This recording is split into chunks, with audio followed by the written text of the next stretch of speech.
Hello friends, இன்றைக்கி நாம் limitations of classical மெக்கானிக்ஸில் ஆப்டிக்கல் ஸ்பெக்ட்ரா பற்றி பார்க்க போகிறோம். இந்த டாப்பிக்கை நான் எந்த புக்கிலேருந்து ரெஃபரன்ஸ் எடுத்திருக்கேன் அப்படின்னா, Aruldas book, quantum mechanics by Aruldas. ஓகே, நம்ம டாபிக்குள்ளே போகலாம். ஃபர்ஸ்ட்டு ஆப்டிக்கல் ஸ்பெக்ட்ராவோட introduction. Each chemical elements emits a unique line spectrum when excited. இப்போ ஒரு கெமிக்கல் எலமெண்ட் இருக்குது அப்படின்னா ஒவ்வொரு கெமிக்கல் எலமெண்ட்டுக்குமே அதோட லைன் ஸ்பெக்ட்ரம் அப்படின்றது டிஃபர் ஆகும்.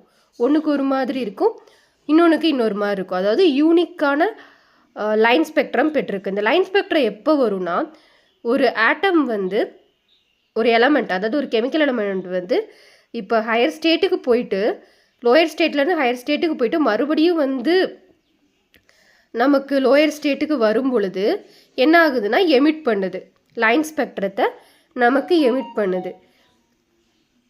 தேர் ஆர் கால்டு எமிஷன் ஸ்பெக்ட்ரா. இதை தான் நம்ம என்ன சொல்கிறோம் அப்படின்னா எமிஷன் ஸ்பெக்ட்ரா அப்படின்னு சொல்கிறோம். இது எப்படி இருக்கும் அப்படின்னா டிஸ்க்ரீட் லைன்ஸாக இருக்கும், கண்டினியூஸாக இருக்காது. It is not continuous. இது என்னது, டிஸ்க்ரீட்டாக இருக்கும். இப்போ நம்மளுக்கு சிம்பிளான ஒரு ஸ்பெக்ட்ரம் அப்படின்னு சொல்லலாம். நம்ம ஹைட்ரஜன் ஆட்டத்தை எடுத்துக்கலாம். ஹைட்ரஜன் ஆட்டம் அப்படின்றதா நம்ம சிம்பிள் ஸ்பெக்ட்ரம் அப்படின்னு சொல்லலாம். Next Balmer series. Balmer series அப்படின்றது 1885 பால்மர் அப்படின்றவர் கொண்டு வராரு. அதாவது ஜே பால்மர் அப்படின்றது தான் இந்த ஹைட்ரஜன் பற்றி, அந்த ஸ்பெக்ட்ரத்தை பற்றி அவர் ரிசர்ச் பண்ணுறாரு. அதில் அவருக்கு விசிபிள் லைன்ஸ் கிடைக்குது. ஸ்பெக்ட்ரத்தில் விசிபிள் லைன்ஸ் கிடைக்குது. அடுத்தது இதுக்கு ஒரு ஃபார்முலா மேத்தமெட்டிக்கலாக ஒரு ப்ரூவ் பண்ணுறாரு. ஆக்சுவலி இதோட ஒரிஜினல் ஃபார்முலா அப்படின்றது 1/λ is equal to R into 1/m² minus 1/n². இந்த m² அப்படின்றது நமக்கு லோயர் ஸ்டேட்டுன்னு சொல்லுவோம். n² அப்படின்றது ஹையர் ஸ்டேட். அதாவது ஹைட்ரஜன் ஸ்பெக்ட்ரத்தோட லோயர் ஸ்டேட் அப்படின்றது 2². அதாவது பால்மர் சீரீஸ்னாலே 2².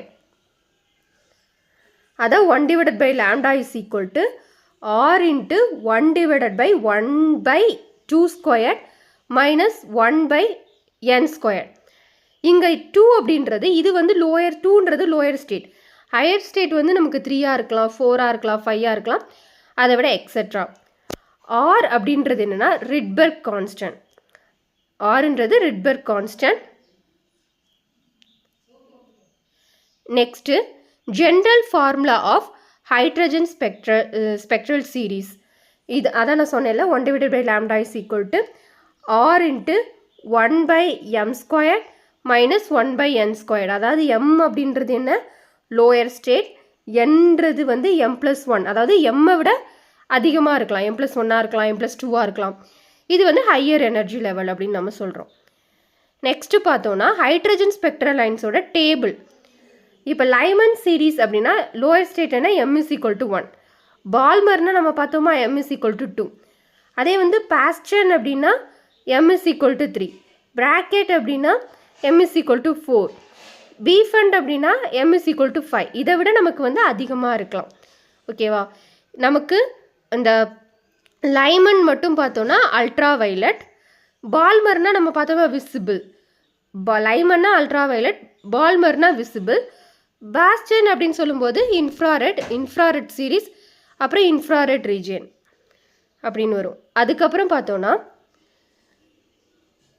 இது நம்ம முக்கியமாக இது இம்பார்ட்டண்டான டேபிள்.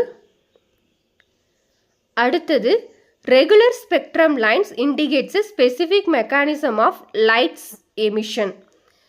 இந்த ரெகுலர் ஸ்பெக்ட்ரம் லைன்ஸ் எதை இண்டிகேட் பண்ணுதுன்னா லைட் எமிஷனோட ஸ்பெசிஃபிக் மெக்கானிசம் எப்படி இருக்குது அப்படின்றத பற்றி நமக்கு இண்டிகேட் பண்ணுது. Classical mechanics failed to explain this spectral lines.